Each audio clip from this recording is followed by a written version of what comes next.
Isang tahimik na umaga ang bumungad sa isang maliit na bayan sa Louisiana.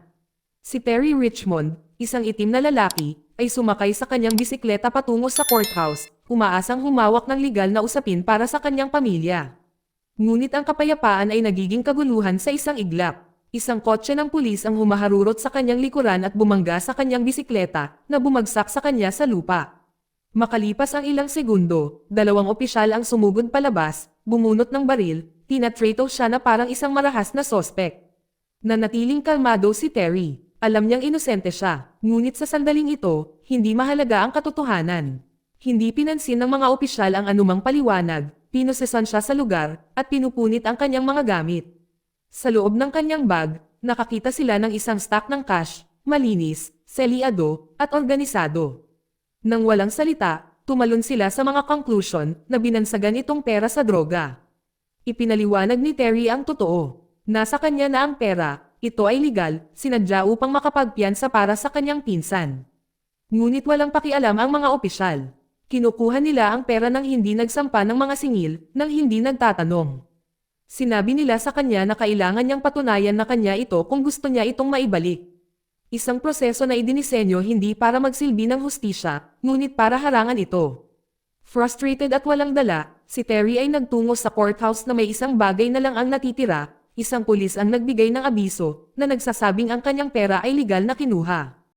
Sa loob, nakilala niya si Elliot, isang kawani mula sa opisina ng piyansa. Ipinaliwanag ni Terry ang sitwasyon. Gusto lang niyang makapagpiyansa para sa kanyang pinsan, ngunit kinuha ang pera ng walang dahilan. Nakikinig si Elliot, ngunit wala siyang magawa. Hindi niya trabaho ang kwestiyonin ang sistema. Bumalik siya sa kanyang trabaho at sa pagtatapos ng araw ay lumalabas ng walang sagot at walang nalutas. Pagkatapos ay may nagbabago. Napansin siya ng ibang staff na nagngangalang Summer. Nakita niya ang pagkadismaya nito at nagpas siyang umupo sa tabi niya. Sa kape, inilalatag niya ang katotohanan. Ang nangyari ay hindi isang pagkakamali. Ito ay bahagi ng isang tunay na patakaran na tinatawag na civil asset forfeit. Ang batas ay nagpapahintulot sa mga pulis na kumuha ng ari-arian nang hindi nagsampa ng mga kaso. Walang patunay ang kailangan, hinala lang. At ang pinakamasama sa lahat, ang pabigat ay bumabagsak sa biktima. Dapat ngayon patunayan ni Terry na kanya ang pera. Kung siya ay mabaygo, ang pulis ay panatilihin ito sa kanila magpakailanman. Nilinaw ni Summer na hindi niya maibabalik ang nangyari.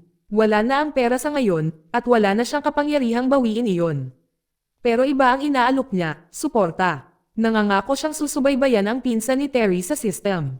Titingnan ang mga singil, lokasyon, at anumang mga update mula sa korte o bilangguan. Ito ay hindi gaano, ngunit ito ay isang bagay. Para kay Terry, mas malaki ang hamon. Kailangan niyang magsimulang muli, maghanap ng bagong pera para makapagpiyansa. Umalis si Terry sa courthouse nang walang malinaw na mga sagot, ngunit isang panibagong pagtuon.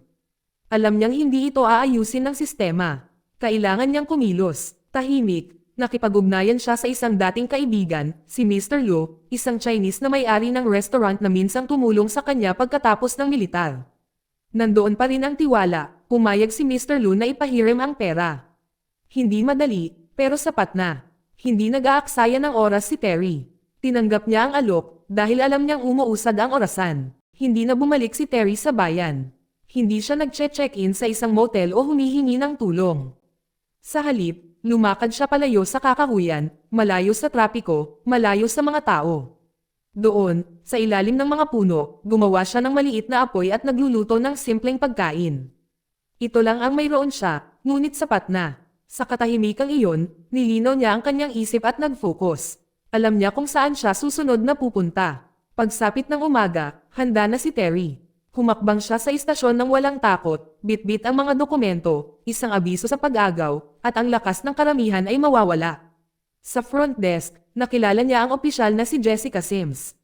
Inilatag ni Terry ang lahat, kung paano siya nabangga ng isang patrol car, dinakip ng walang dahilan, at kinuha ang kanyang pera ng walang dahilan. Natigilan si Jessica at hindi siya humihingi ng approval. Agad siyang tumayo at hinanap ang isa sa mga opisyal na pinangalanan sa kanyang ulat, si Steve. Nang pumasok si Steve, naging tense ang kwarto. Agad siyang hinarap ni Jessica, pinipilit ang mga sagot tungkol sa nangyari. Pero walang kasalanan si Steve. Inalis niya ang mga pag-aangkin at ibinalik ang sisi. Inakusahan si Terry na gawa-gawa ang kwento para suruan ang pulisya.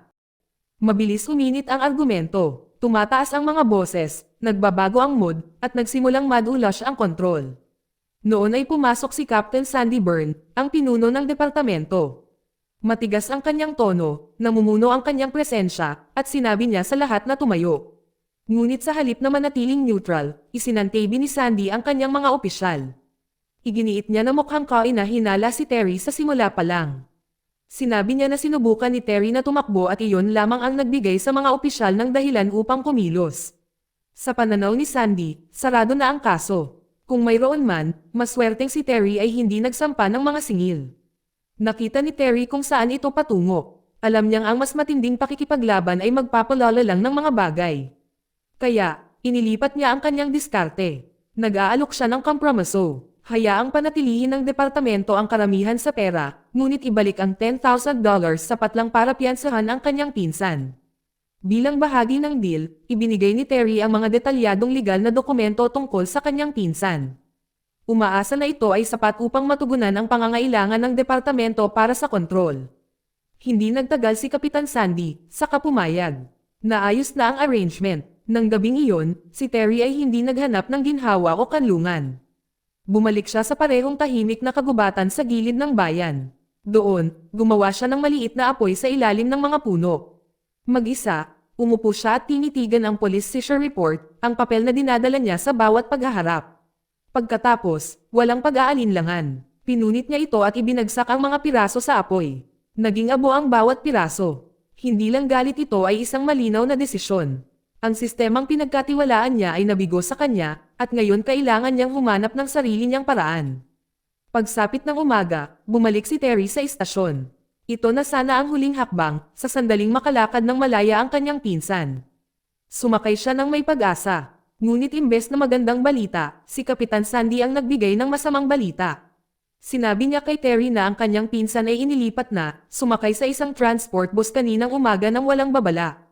Walang ibig sabihin ang deal at sa sandaling iyon, napagtanto ni Terry na ito ay hindi lamang isang pag-urong. Ito ay isang babala, hindi kailanman binalak ng sistema na hayaan siyang manalo. Tumayo si Terry, pinipigilan ang sama ng loob. Lahat ng ginawa niya, bawat hakbang, bawat kompromiso ay nauwi sa wala. Walang pag-aaksaya ng isang segundo. Bumalik siya sa kanyang bisikleta. Nagpadyak siya ng husto papunta sa lungsod, hinahabol ang isang bagay na mahalaga, ang transport bus na kasama ang kanyang pinsan. Nakipagsapalaran si Terry, lumihis sa pangunahing kalsada at tumawid sa kagubatan. Ito ay isang sugal, ngunit ito ay gumana. Sa dulo ng isang maruming landas, sa wakas ay nakita niya ang bus. Ilang sandali pa ay malapit na niyang makita ang kanyang pinsan. Sapat na malapit para mangako. Gagawa siya ng paraan para maibalik siya. Iyon lang ang kaya niyang ibigay, ang kanyang salita. Ngunit ang pag-asa na iyon ay gumuho ng kasing bilis. Di nagtagal, tinawag ni Terry si Mr. Lu na handa nang tapusin ang proseso ng piyansa. Sa halip, tinamaan siya ng mapangwasak na balita. Ni-raid ang restaurant ni Mr. Lu, natunton ng pulisya ang pera pabalik kay Terry, sa pangunguna ni Sandy at ng kanyang team. Kaya lang, nasira ang huling suporta ni Terry. Natigilan, tumayo si Terry sa kalye na wala nang mapupuntahan at naubos ang pera. Ang pangako niya ngayon ay nakabitin sa hangin, nasira bago ito matupad. Sa unang pagkakataon, naramdaman niyang talagang nakulong siya. Ang bawat labasan ay selyado ng sarado. Nang walang ibang natitira, bumalik siya sa courthouse, ang tanging lugar na nagpakita sa kanya ng anumang tanda ng pagiging patas. Doon niya natagpuan si Summer. Ang isang taong tunay na nakikinig. Inilatag ni Terry ang lahat, ang buong kwento. Sinundan niya ang bawat hakbang. Ibinalik ang pera ng may magandang loob. At pinanood ang lahat ng ito ay bumagsak sa mga kamay ng isang sistema na idinisenyo upang i-twist ang mga patakaran. Naglaro ang mga pulis, at siya ang naging target. Nakinig ng mabuti si Summer. Naiintindihan niya ang galit nito, ngunit limitado ang kanyang kapangyarihan. Hindi niya maaaring sawayin ang mga utos ng hukuman o direktang harapin ang departamento. Ang mga paratang laban sa pinsan ni Terry ay maliit, di malaking pagkakasala, walang dapat na humantong sa gayong mabigat na pagkakakulong. Wala itong saysay. Ang mas malalim na hitsura ni Summer ay mas naging malinaw. Hindi lang ito isang pagkakamali. Ito ay bahagi ng isang bagay na mas malaki, isang pattern. Isang sistema na tila binuo upang bitagin ang mga tao tulad ni Terry at ang kanyang pinsan, lahat para sa pakinabang ng ibang tao. Hindi niya ito kayang labanan, ngunit hindi rin siya tumahimik. Iniabot sa kanya ni Summer ang mga pangunahing dokumento ng korte, mga tool na magagamit niya para sa kanyang susunod na paglipat. At sa likod ng mga eksena, nagsimula siyang magtrabaho ng lihim na nakikipag-ugnayan sa mga pinagkakatiwalaang mapagkukunan. Samantala, ang mga opisyal na minsan ay nakakita kay Terry bilang isa pang problema ay nagsimulang tumingin sa kanyang nakaraan. Ang kanilang nahanap ay yumanig sa kanila. Si Terry ay hindi ordinaryong tao. Siya ay dating instructor sa United States Marine Corps. Siya ay nagsanay ng mga piling unit, nanguna sa mga tactical na pagsasanay, at nakakuha ng isang malakas na reputasyon para sa disiplina at pamumuno. Binago ng paghahayag na iyon ang lahat. Ang lalaking akala nila ay maaaring itulak sa paligid ay higit na may kakayahan kaysa sa inaasahan nila. Hindi lang malakas si Terry. Siya ay sinanay, matalas ang pag-iisip, disiplinado, isang dating instructor ng Marine Corps na nauunawaan ang istruktura, mga taktika, at kung paano tumugon sa ilalim ng presyon. Hindi na ito nakagawiang kaso. Nakikipag-usap sila sa isang taong nakakaalam kung paano gumagana ang sistema at kung paano ito lalabanan. Bumalik si Terry sa istasyon. Ngunit sa pagkakataong ito, nagbago ang kapaligiran. Pinagmamasdan siyang mabuti ng mga opisyal na minsang nagpaalis sa kanya. Ang silid ay tensyonado, ngunit dalawang lalaki ang hindi umaatres, si Steve at Captain Sandy. Hindi nila nakitang banta ang background ni Terry. Sa kanila, siya ay isang tagapagsanay lamang. Walang record ng labanan, walang tunay na karanasan sa kanilang mga mata. Dahil sa pagmamalaki, humakbang si Sandy. Wala siya doon para makipag-usap. Naroon siya upang muling itatag ang kontrol. Sa buong bigat ng kanyang ranggo sa likod niya, ginawa niyang malinaw na nakita niya ang naunang alok ni Terry na tumira bilang isang direktang hamon, hindi lamang sa pamamaraan, ngunit sa kanyang autoridad. Para kay Sandy, hindi na ito tungkol sa mga patakaran o hustisya. Ito ay tungkol sa pagmamataas at ang isyo ay naging personal. Wala siyang balak tumulong. Hindi lang sa kaso si Terry, siya na ngayon ang kalaban. Kahit na matapos malaman ang tungkol sa background ng militar ni Terry, hindi nag-alala si Sandy. Sa kanyang isipan, si Terry ay isang tagapagsanay lamang, isang taong nagturo sa iba ngunit hindi kailanman nahaharap sa tunay na panganib.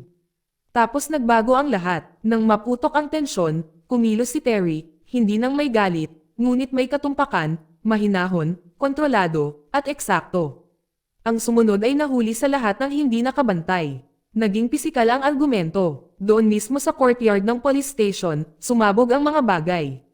Nagkasagupaan sina Terry at Sandy sa buong view ng departamento. Kung ano ang kumukulo sa ilalim ng ibabaw sa wakas ay sumabog.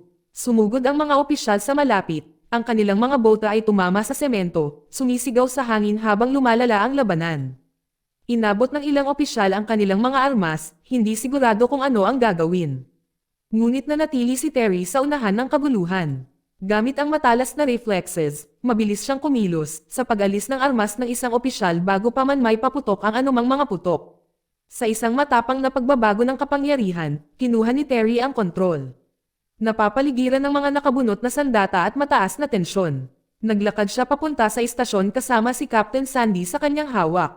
Hindi siya naroon para saktan. Nandoon siya para igiit ang hustisyang matagal nang ipinagkait. Nakahanda ang mga opisyal, nakatutok pa rin ang mga baril, ngunit walang gumalaw. Naunawaan nila ang panganib. Isang pagkakamali at lahat ay maaaring gumuho. Ngunit nanatiling kalmado si Terry, nakatutok. Malinaw niyang utos kay Jessica, ang isang opisyal na minsang nakinig. Sinabi niya sa kanya na posasan si Sandy at Steve, at pagkatapos ng isang maikling pagtigil, ginawa niya. Nakita niya ang katotohanan ngayon at piniling kumilos. Pagkatapos ay tinawag ni Terry na buksan ang silid ng ebidensya. Ang nasa loob ay ikinagulat ng lahat. Hindi lang pera o nakalimutang gamit ang kinuha.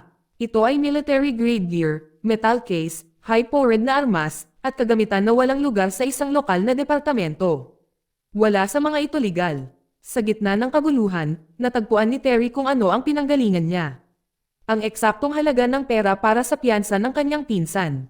Hindi na siya kumuha ng sentimo. Malinaw ang kanyang layunin. Katarungan, hindi paghihiganti. Ngunit sa labas, naghihintay pa rin ang panganib. Ang mga armadong opisyal ay nakatayo sa posisyon, binabantayan ang bawat kilos. Isang maling hakbang at maaaring mauwi ang lahat sa wala. Gumawa ng kalkuladong hakbang si Terry. Hiniling niya kay Jessica na tulungan siyang umalis nang hindi nag-alarm. Ang plano ay simple ngunit mapanganib. Magpapanggap siyang arestuhin siya, hawakan ang kanyang mga kamay, at ilalabas siya tulad ng isang nakagawiyang paglipat. Iyon lang ang tanging paraan para makalabas ng hindi naglalabas ng kaguluhan. Ang plano ay gumana. Nang malayo na sila sa punong tanggapan sa isang tahimik na kalsada sa likod, inihinto ni Jessica ang sasakyan. Binuksan niya ang posas at tumango kay Terry. Maikli, matatag, at pangwakas. Pagkatapos ay binitawan niya siya. Hindi nag-aksaya ng oras si Terry. Bumalik siya sa kanyang bisikleta, dumiretso sa courthouse. Tumatakbo ang kanyang isip, bawat hakbang, bawat panganib ay para sa isang layuning ito, ang palayain ang kanyang pinsan. Pagdating niya, dahan-dahan siyang bumaba, huminga ng malalim, hindi mula sa biyahe, kundi bunga ng unti-unting naiipong tensyon sa kalooban.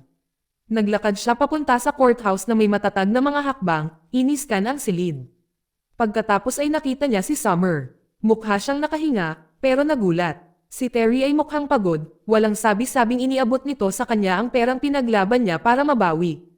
Habang ginagawa ang mga papeles para sa pagpapalaya ng kanyang pinsan, naghintay si Terry sa lobby ng courthouse. Nanatiling nakatingin ang kanyang mga mata sa front desk, alerto at handa.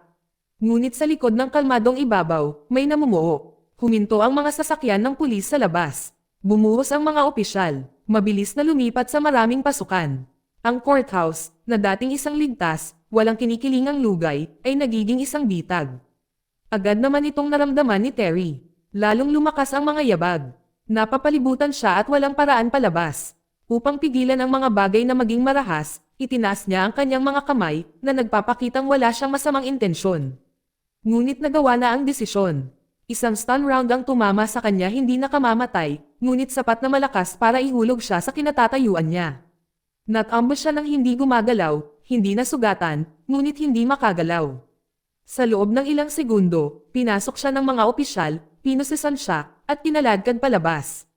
Maya-maya, nagising si Terry sa isang madilim na bodega na malayo sa lungsod. Nakaset up sa malapit ang mga kagamitang medikal. Isang police guard ang nakatayo sa malapit. Kumabog ang ulo niya, mabigat ang kanyang mga paa, ngunit nanatiling matalas ang kanyang isip. Nang maalis na ng mga medics, dinala siya palabas sa isang naghihintay na sasakyan. Sa front seat nakaupo si Sandy. Sa pagkakataong ito ay hindi agresibo ang kanyang mukha, ngunit hindi rin ito magiliw. Isang utos ang ibinigay niya. Kasama niya si Terry. Umalis sila sa bodega. Sinabi ni Sandy na sila ay patungo sa isang ospital kung saan ang pinsan ni Terry ay tumatanggap ng pangangalaga. Noong una, parang magandang balita. Ngunit habang tumatagal ang pagmamaneho nila, mas naging malinaw na hindi ito isang rescue. Ito ay iba pang nakatago sa likod ng pangako ng tulong. Sa malamig at matatag na tono, inilatag ito ni Sandy. Lahat ng nakita ni Terry sa bodega na iyon, ang mga armas, gamit, at nasamsam na ari-arian, ay opisyal na ngayon ng inventaryo ng pulisya. Hindi mahalaga kung paano ito nakarating doon o kung kanino ito kinuha. Tapos na ang mga papeles. Sa talaan, legal ang lahat. Para kay Sandy, hindi ito katiwalian. Ito ay kung paano gumagana ang sistema.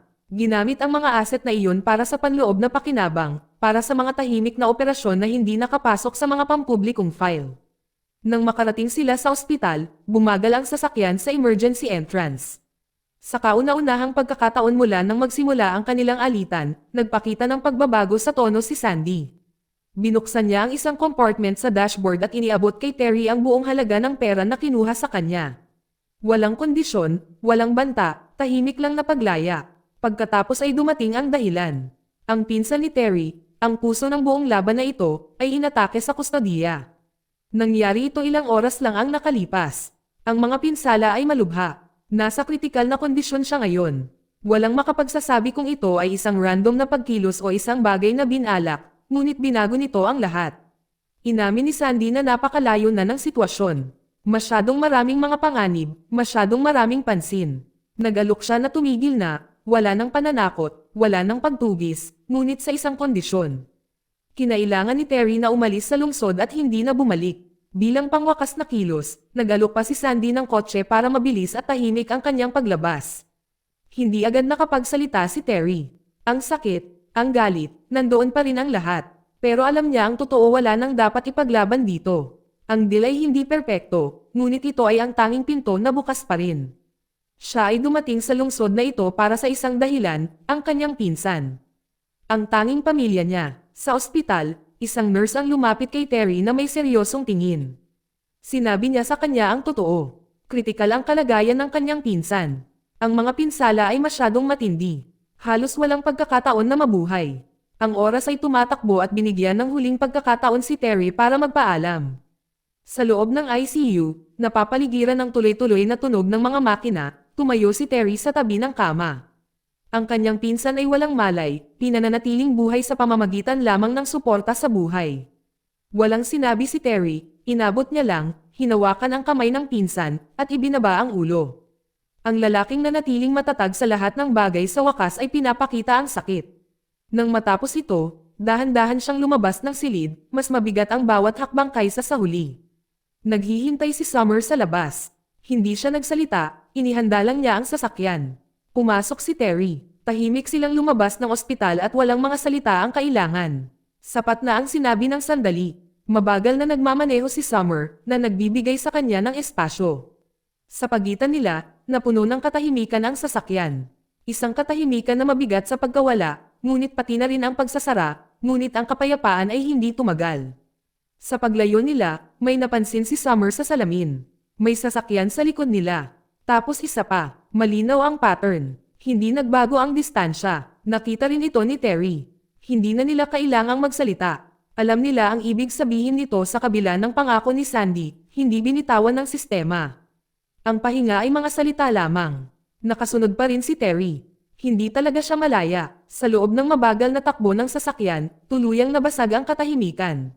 Maingat na nagsalita si Summer, ibinahagi ang kaisipang matagal na niyang itinatago sa sarili. Hindi siya naniniwala na ang pinsan ni Terry ay naaresto ng pagkakataon. Ang mga palatandaan ay tumuturo sa isang bagay na mas malalim, isang bagay na binalak. Inilatag niya ang kanyang teorya. Ito ay hindi lamang isang masamang pag-aresto. Ito ay bahagi ng isang mas malaking operasyon, isang nakatagong network na kinasasangkutan ng mga bahagi ng pulisya at sistema ng hukuman na nakatago sa likod ng mga opisyal na pamamaraan. Naniniwala siya na kung ang tamang ebidensya ay mabubunyag at kung ang mga taong tulad ni Terry ay patuloy na nagtutulak, kung gayon ang katotohanan ay maaaring isulong. Hinimok niya ito na huwag lumayo. Ang dinanas niya ay maaaring simula ng mas malaking laban na kailangan ng iba. Ngunit walang sinabi si Terry noong una. Tumingin siya sa ibaba, ang kanyang mukha ay pagod at malayo. Nawala na ang galit na minsang nagtulak sa kanya. Patay na ang kanyang pinsan, ang huling pamilya niya. Lahat ng ginawa niya, bawat panganib na kinuha niya ay walang kabuluhan. Nilingon niya si Summer, hindi sa galit, kundi sa tahimik na katiyakan. Tapos na at ayaw na niyang makipag-away. Hindi para sa paghihiganti, hindi para sa hustisya. Gusto lang niyang umalis. Nang sa wakas ay marating nila ang gilid ng lungsod, huminto sila sa isang tahimik na tabing kalsada. Parehong humakbang palabas, walang huling talumpati, walang emosyonal na paalam, katahimikan lamang. 2 tao na nakaharap sa parehong problema, ngayon ay nakatayo sa magkaibang landas. Bago sila maghiwalay ng landas, nagpalitan sila ng tahimik na pasasalamat. Iginagalang ni Terry ang tapang ni Summer sa pagtayo sa kanya kahit na nagsimulang mag-crack ang sistema sa paligid niya. Hinangaan ni Summer ang lakas ni Terry para sumulong nang ang bawat landas ay naharangan. Inabot niya rito ang isang maliit na piraso ng papel na may numero ng telepono. Walang pangako, mensahe lang. Kung kailangan niya siya, nandyan siya.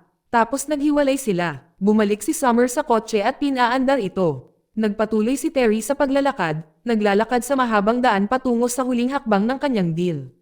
Dumating siya sa isang car dealership sa gilid ng bayan. Sa ilang salita, ipinakita niya ang dokumentong inisyo ng pulis. Tumango ang dealer at iniabot sa kanya ang susi ng sasakyan na ipinangako ni Sandy. Nang gabing iyon, biglang nagising si Summer. Isang nanghihimasok ang pumasok at tinurukan siya ng kung ano. Namamanhid ang katawan niya. Mabilis na kumupas, naabot niya si Terry. Nagpadala ng desperadong tawag para sa tulong. Nagmamadali siyang pumunta sa bahay nito, naghahanap hanggang sa matagpuan niya itong buhay ngunit halos hindi nakahawak. Sinubukan ni Terry na dalhin siya sa ospital, ngunit tumanggi siya. Inihayag niya ang katotohanan. Siya ay nasa ilalim ng mahigpit na pagbabantay dahil sa kanyang kasaysayan sa pagkagumon. Kung may nakitang droga sa kanyang sistema, maaari siyang mawala ng kustodiya sa kanyang anak. Ang kanyang dating asawa ay may pera, katatagan, at pabor ng korte. Siya ay tahimik na nakikipaglaban upang mapanatili ang kanyang anak, at nanumpa siyang hindi siya matatalo. Sa sandaling iyon, nagbukas si Summer. Nagsalita siya tungkol sa kanyang nakaraan. Kung paano siya iniwan ng kanyang asawa at kinuha ang kanilang anak, na inakusahan siyang hindi karapat-dapat sa magulang. Nag-alok si Terry na tumulong, ngunit tahimik niyang tinanggihan ito. Ang pinakakailangan niya ay hindi iligtas. Ito ay isang taong nakinig ng walang paghuhusga. Kinaumagahan, bumalik siya sa courthouse. Sa ibabaw, ito ay mukhang anumang iba pang araw ng trabaho. Mga papel na isasampa, mga form na pipirmahan, at ang kanyang karaniwang upuan na naghihintay. Pero may kakaiba, bago magsimula, si Summer tinawag siya sa opisina ng administratibo. Ito ay para sa isang regular na pagsusuri sa gamot, isang karaniwang pamamaraan para sa lahat ng empleyado. Para sa karamihan, ito ay wala. Para kay Summer, parang katapusan na. Sinubukan niyang magpaliwanag, sinabi niya sa kanila ang nangyari kagabi. Nakiusap siya para sa pag-unawa, ngunit malinaw ang patakaran. Walang mga pagbubukod, walang mga pagkaantala. Iniabot niya ang sample, nanginginig ang mga kamay. Sa kaibuturan niya, alam niya kung ano ang magiging resulta. Makalipas ang ilang oras, nakumpirma ito. Ang gamot na sapilitang ipinasok sa kanya, isang bagay na hindi niya hiningi, ay winasak na ngayon ang isang bagay na pinaglaban niya ng husto upang protektahan. Ang isang positibong pagsubok ay halos tiyak na magtatapos sa kanyang pakikipaglaban para sa kustodiya. Ilang sandali pa, tahimik na nakaupo si Summer sa kanyang mesa, nakatingin sa wala. Ginawa niya ang lahat ng tama. Sinabi niya ang totoo, nakatulong siya sa iba, nanatili siyang tapat sa isang sistemang pinaniniwalaan niya. At ngayon, tumalikod sa kanya ang parehong sistemang iyon. Habang naghahanda si Terry na umalis sa lungsod, may pumipigil sa kanya na umalis. Ito ay hindi isang gawaing hindi natapos. Ito ay si Summer. Ang pag-iisip na siya lang ang humarap sa masamang epekto ang nagpabago sa kanyang plano. Pinaikot niya ang sasakyan. Hindi pa siya tapos, ngunit sa tahimik na labas ng bayan, may nangyaring hindi inaasahan. Sa unahan, isang nag-iisang figure ang nakatayo sa gilid ng kalsada. Nakilala agad siya ni Terry. Si Steve iyon. Sumakay si Steve sa kalsada at sinenyasan siyang huminto. Sinunod naman ni Terry. Hindi siya naruroon para magsimula ng gulo, ngunit hindi siya nagkaroon ng pagkakataong magsalita. Lumapit si Steve na mayabang na gaya ng dati. Pinagtawanan niya si Terry, na tinawag ang kanyang pagbabalik na isang pagkakamali. Sa kanyang mga mata, walang bisa ngayon ang deal ni Terry kay Sandy. Nakita niya si Terry bilang tapos na. Nakahiwalay, walang backup, at madaling kontrolin. Umatake si Steve. Hindi nagtagal, nakita si Terry na iniiwan ang kanyang sasakyan sa ilalim ng isang lumang tulay sa gilid ng bayan. Iniwan niya ang sasakyan upang hindi makita, maingat na gumagalaw ng hakbang-hakbang. Inabot niya ang phone niya at tinawagan si Summer. Hindi siya masyadong nagpaliwanag. Kailangan lang daw niyang magkita. Pumayag naman siya. Pinili nila ang isang malayong lokasyon na sila lang ang nakakaalam. Malayo sa courthouse, malayo sa sinumang nanonood. Sa courthouse, nagsimulang magbago ang kapaligiran. Isang matataas na opisyal, na dati nang walang kinalaman, ay nakatagpo ng isang bagay na nakakabahala. Habang dumadaan sa mga panloob na file at mga log ng pagsubaybay, natuklasan niya ang isang pattern na hindi nagdaragdag. Nasa gitna nito si Elliot, ang tila hindi nakakapinsalang kawani mula sa opisina ng piyansa. Ngunit ang mga tala ay nagsabi ng ibang kwento. Napag-alaman na si Elliot kasama ang ilang iba pa ay lihim na nakikipagtulungan sa pulisya. Nagpasa sila ng confidential na impormasyon, binago ang mga dokumento, at tumulong na itago ang pangunahing ebidensya mula sa pangangasiwa. Samantala, dumating si Summer sa restaurant ni Mr. Lo. Tahimik siyang dinala sa isang silid sa likod kung saan nagpapagaling si Terry mula sa kanyang mga sugat. Nang magtagpi-tagpi, umupo silang dalawa para sa isang pribadong pag-uusap. Nagtaka si Terry tungkol sa isang bagay na pinaka-nag-aalala sa kanya.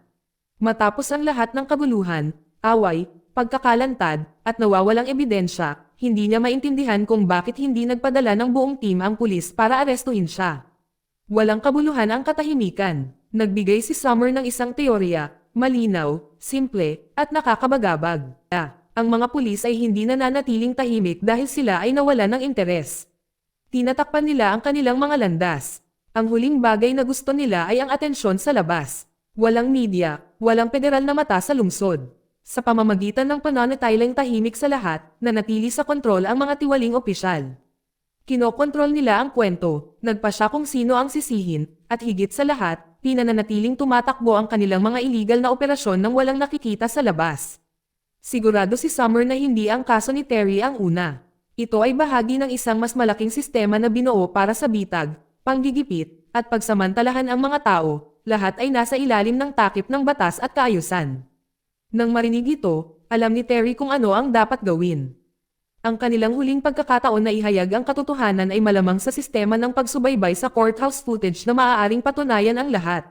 Nang wala na ang kanyang pinsan at wala nang natitira pang protektahan, pinili ni Terry na hihinto siya sa pagtakbo. Handa siyang lumaban, mabilis silang kumilos. Pinaghandaan ni Terry at Summer ang mga sumunod na nangyari. Inalis nila ang mga plaka mula sa kanilang sasakyan, isang maliit ngunit kritikal na hakbang upang manatili sa radar. Maya-maya pa ay nakarating na sila sa opisina ni Elliot. Ang taong dati ay tila hindi nakakapinsala ay ngayon ay isang target para sa mga sagot. Kalmadong nagsalita sina Terry at Summer, ngunit diretso at seryoso ang kanilang mga tanong. Gusto nilang malaman kung sino ang nagutos, kung saan ang mga nawawalang file, at kung hanggang saan napunta ang pagtatakip. Walang sagot si Elliot. Mahigpit ang mukha ni Elliot sa takot, ang kanyang mga kamay ay hindi makatayo. Sinubukan niyang magsalita, ngunit basag ang boses niya at nabigo. Wala siyang itinanggi at hindi siya nanlaban. Ang tanging nagawa niya ay magmakaawa sa kanila na itigil na ang paghuhukay, natatakot sa mga susunod na mangyayari. Bago umalis, sinabi ni Summer ang ilang huling salita tungkol sa pamilya, tungkol sa mga bata. Tinanong niya si Elliot kung ano ang mararamdaman niya kung nangyari ito sa isang taong pinapahalagahan niya. Ang tanong na iyon ay sumabit sa hangin. Pagkatapos, saktong pagtalikod nila bumasag sa katahimikan ang boses niya. Dahil sa pagkakasala, sa wakas ay sumuko si Elliot. Alam niyang ang pananatiling tahimik ay mapoprotektahan lamang ang mga maling tao at magdudulot ng higit na pinsala. Sa nanginginig na boses, binigyan niya sila ng isang bagay na totoo, isang lead. Itinuro niya ang mga ito sa isang nakatagong storage site sa labas lamang ng courthouse.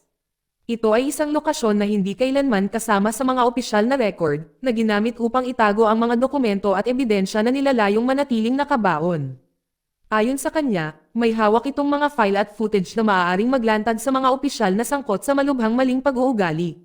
Hindi siya nagbigay ng mga pangalan, ngunit malinaw ang kanyang mga tagubilin. Ibinigay pa niya ang mga detalye ng pag-access, alam na ito ang kanyang isang pagkakataon upang maitama ito.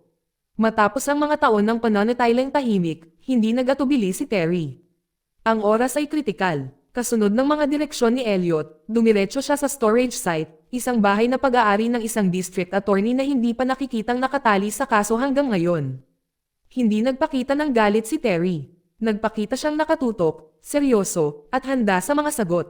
At nang tanungin niya, hindi ito iniwasan ng district attorney. Sa isang tahimik ngunit sinisingil na pagpapalitan, sa wakas ay nagsalita ang abogado ng distrito ng katotohanan. Inamin niya na matagal na niyang alamang tungkol sa katiwalian sa loob ng pagpapatupad ng batas ng lungsod.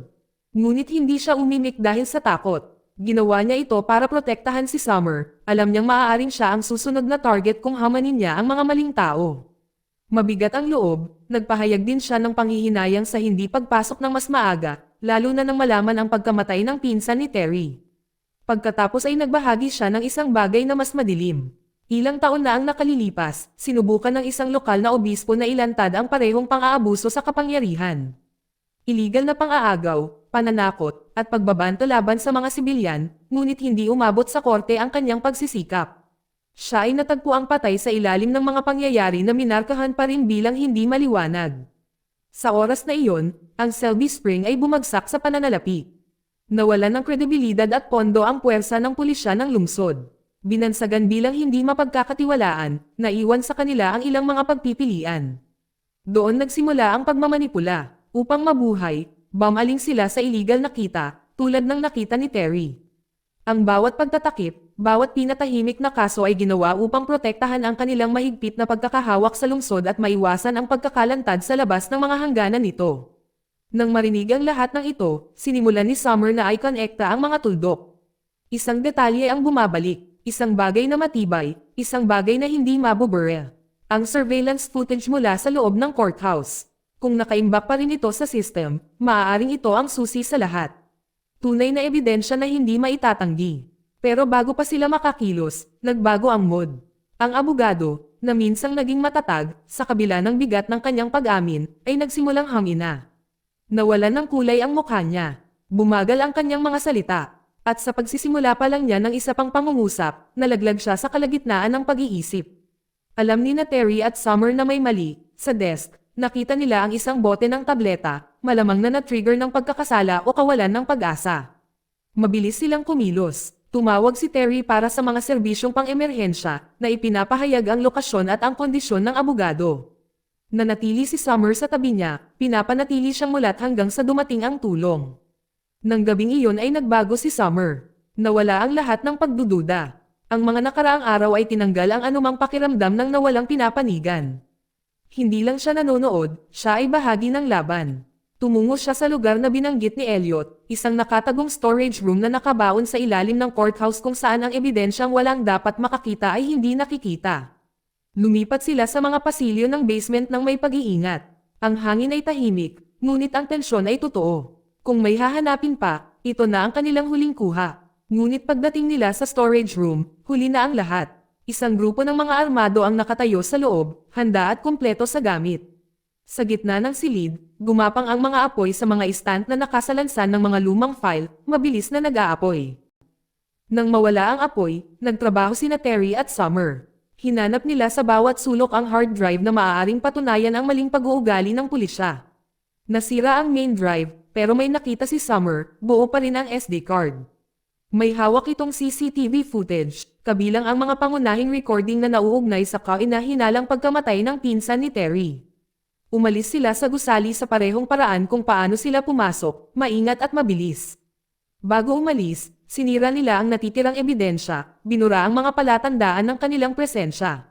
Akmang aalis na sila sa lugar, natigilan si Summer. Naalala niya ang isang kritikal na detalye. Ang sample ng urine test na maaaring maprotektahan siya mula sa pagkawala ng kustodiya ng kanyang anak ay nasa loob pa rin ng refrigerator ng courthouse lab. Kung wala ito, lahat ng ipinaglaban niya ay mawawala.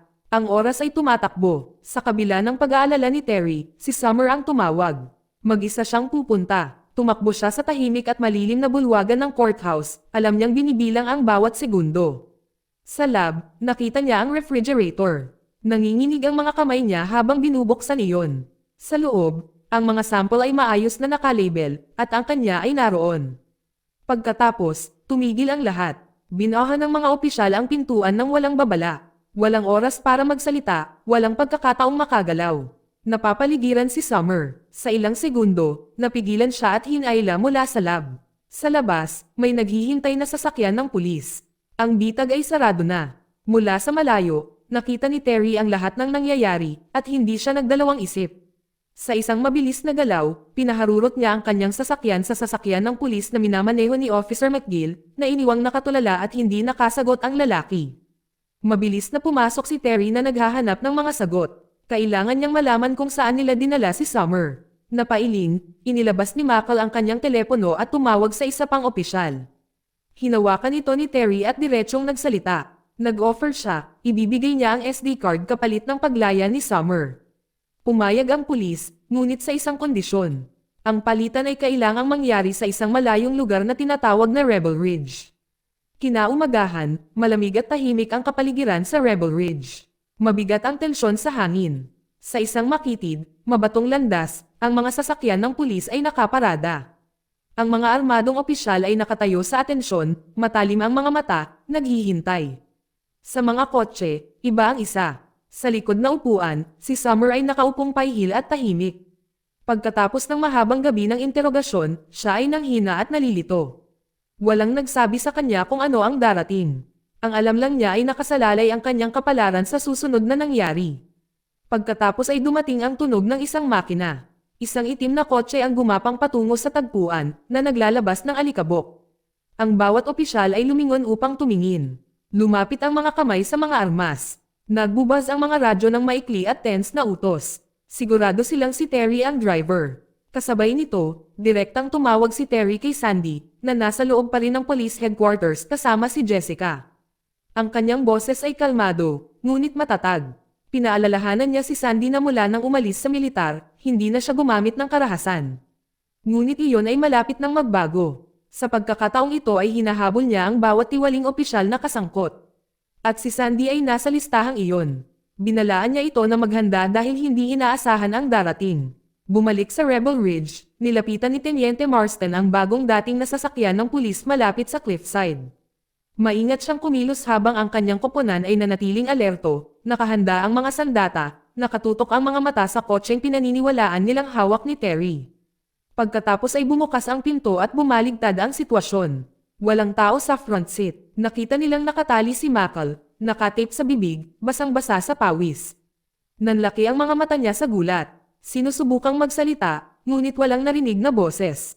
Agad na nakita ni Marston ang katotohanan. Nalinlang sila. Sinisigawan niya ang bawat unit na umatras at bumalik sa headquarters. Alam niya kung nasaan talaga si Terry, at tama siya. Sa sandaling iyon, dumiretso na si Terry sa pader ng istasyon ng pulis, na pilit na pinapasok. Sa evidence room, pumasok si Sandy at sinalubong siya ni Terry na naghihintay at handa. Ang paghaharap ay kaagad. Pagkatapos, natagpuan ni Terry si Jessica, ang isang opisyal na nagpakita ng suporta kay Summer. Iniabot niya sa kanya ang SD card na may kasamang patunay na kailangan nila at binigyan siya ng misyon.